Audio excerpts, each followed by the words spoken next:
Beaucoup de croyants vivent leur foi sans jamais réellement comprendre la différence entre l'âme et l'esprit.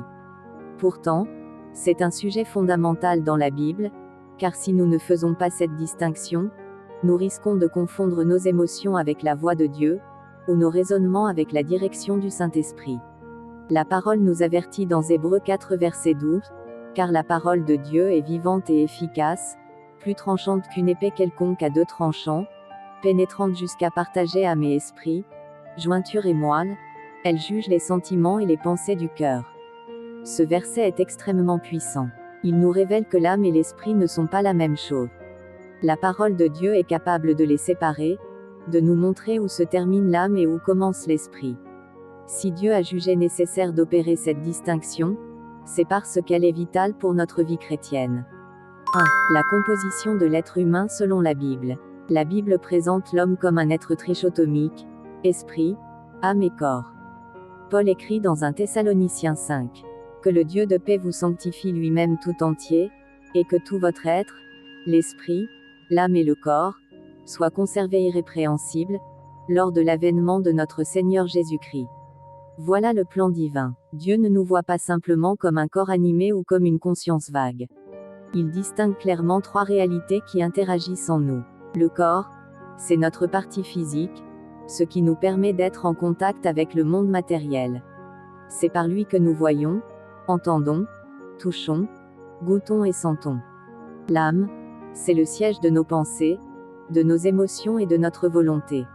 C'est ce qui fait notre personnalité unique, notre identité psychologique. L'esprit, c'est la dimension la plus profonde de notre être, celle qui nous connecte directement à Dieu. C'est par lui que nous recevons la vie divine et que nous entrons en communion avec le Créateur.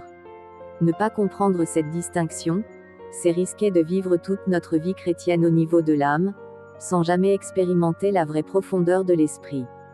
2. L'âme, siège des pensées, émotions et décisions. Commençons par l'âme. L'âme est ce qui nous rend conscients de nous-mêmes. Elle est composée de trois facultés principales. 1. L'intelligence, notre capacité à réfléchir, raisonner, analyser. 2. Les émotions, nos sentiments, nos réactions affectives, nos passions. 3. La volonté, notre aptitude à choisir, à décider, à nous orienter. C'est dans l'âme que résident nos souvenirs, nos habitudes, nos blessures intérieures. C'est dans l'âme que se forment les désirs et les projets. Prenons un exemple.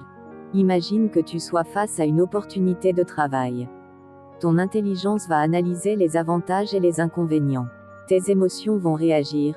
Peut-être que tu te sens excité ou au contraire inquiet. Ta volonté va trancher. Tu choisis d'accepter ou de refuser. Tout cela se passe dans ton âme. Mais l'âme, aussi riche soit-elle, reste limitée. Elle peut être influencée par l'environnement, par l'éducation, par les circonstances.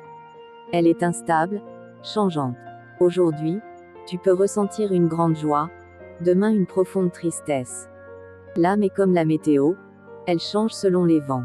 Voilà pourquoi un homme qui se laisse guider uniquement par son âme vivra une foi inconstante.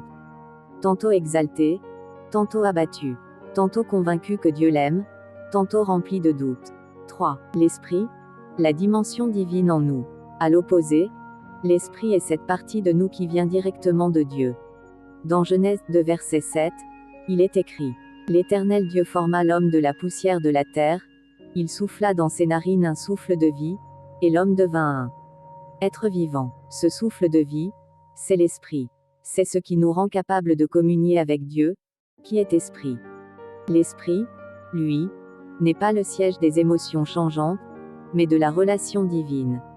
C'est par lui que nous recevons la révélation, la direction, l'onction. C'est par lui que nous naissons de nouveau. Jésus dit à Nicodème dans Jean 3 verset 6, « Ce qui est né de la chair est chair, et ce qui est né de l'esprit est esprit. » Autrement dit, notre esprit humain doit être régénéré par le Saint-Esprit pour entrer dans la vie nouvelle. Tant que notre esprit est mort dans le péché, nous ne pouvons pas saisir les choses de Dieu. Paul explique dans 1 Corinthiens 2 verset 14. Mais l'homme naturel n'accepte pas les choses de l'Esprit de Dieu, car elles sont une folie pour lui, et il ne peut les connaître, parce que c'est spirituellement qu'on en juge. Voilà pourquoi certains lisent la Bible et ne comprennent rien. Leur âme peut analyser le texte, mais seul un esprit vivifié peut en saisir la profondeur. 4. Âme et esprit. Une relation délicate. Bien que l'âme et l'esprit soient différents, ils interagissent constamment. L'esprit reçoit la direction de Dieu, mais c'est l'âme qui la traduit en pensée, en émotion, en décision. Prenons une image simple. L'esprit est comme une lampe allumée, et l'âme est comme le verre qui entoure cette lampe. Proverbe 20 verset 27 dit, « Le souffle de l'homme est une lampe de l'Éternel, il sonde tous les replis de l'âme. » Si le verre est sale ou brisé, la lumière de l'esprit aura du mal à se manifester. C'est pourquoi notre âme doit être transformée par la parole, afin de laisser passer la lumière divine sans la déformer. Un autre exemple. Imagine une radio. L'esprit, c'est l'antenne qui capte le signal céleste. L'âme, ce sont les boutons qui règlent le volume et les fréquences. Si les boutons sont mal réglés, tu n'entendras qu'un grésillement, même si le signal est parfait. Voilà pourquoi il est essentiel de sanctifier notre âme. Si nos pensées sont polluées, si nos émotions sont instables, si notre volonté est rebelle, alors même si Dieu nous parle par notre esprit, notre âme va mal interpréter son message. 5. Comment discerner la voix de l'âme et celle de l'esprit? C'est une question cruciale. Comment savoir si ce que je ressens vient de mon âme ou de mon esprit? Voici quelques repères bibliques. La voix de l'âme est souvent agitée, pressante, influencée par les circonstances. Elle s'appuie sur les émotions ou la logique humaine. La voix de l'esprit est douce, paisible, constante. Elle s'aligne toujours sur la parole de Dieu. Par exemple, ton âme peut dire, « Je suis trop faible, je n'y arriverai pas. » Mais ton esprit, éclairé par le Saint-Esprit, te rappelle, « Je puis tout par Christ qui me fortifie. » Ton âme peut te pousser à agir rapidement par peur de manquer une opportunité. Mais ton esprit t'invite à attendre calmement le temps de Dieu. 6. Le processus de transformation. Quand nous naissons de nouveau, notre esprit est instantanément régénéré. Mais notre âme, elle, doit être transformée jour après jour. Romains 12 verset 2 nous le rappelle. Ne vous conformez pas au siècle présent, mais soyez transformés par le renouvellement de l'intelligence, afin que vous discerniez quelle est la volonté de Dieu, ce qui est bon, agréable et parfait. Cela signifie que même si ton esprit est déjà en communion avec Dieu, ton âme doit apprendre à penser comme lui, à ressentir comme lui, à choisir comme lui. C'est un processus. Plus tu remplis ton âme de la parole, plus elle s'aligne sur ton esprit. Plus tu pries, plus tes émotions se stabilisent. Plus tu obéis, plus ta volonté devient soumise à Dieu. 7. En résumé, ton corps te connecte au monde physique. Ton âme te connecte à toi-même et aux autres. Ton esprit te connecte à Dieu. Ton âme est précieuse, mais elle doit être dirigée par ton esprit. Et ton esprit doit rester connecté au Saint-Esprit. Ne laisse pas tes émotions décider à la place de ton esprit. N'élève pas ton raisonnement au-dessus de la révélation.